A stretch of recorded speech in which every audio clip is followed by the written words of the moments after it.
Орозо айт окулабы, окулбайбы деген суроо жүрөгүңүздөрдө бар беле, жок беле? Ошону айтып коеюн сиздерге. Кудайым буйруса, кече 2 күн мурун Российский Московский муфтияттагы өкүлдөрү менен муфтий хазраттар менен сүйлөшүп байланыштык. Орозо айт окула турган болду. Орозо айт ушу эрте менен мүмкүн болушу эртерээк барганга аракет жасашыбыз керекпиз. Ал мына жерде көпчүлүк отурганда айтайын. Көчөдө бара жатканыңыздарда адептүү, акылактуу болуп барып келсек жакшы болот. Көчөдө бакырыштын кереги жок.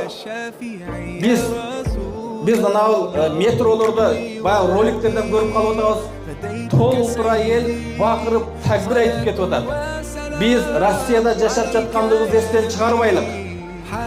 Biz bötön жерде христиан дүйнөсүндө жашап жаткандыгыбызды эстен чыгарбайлык. Biz бул жердин жашап жаткандан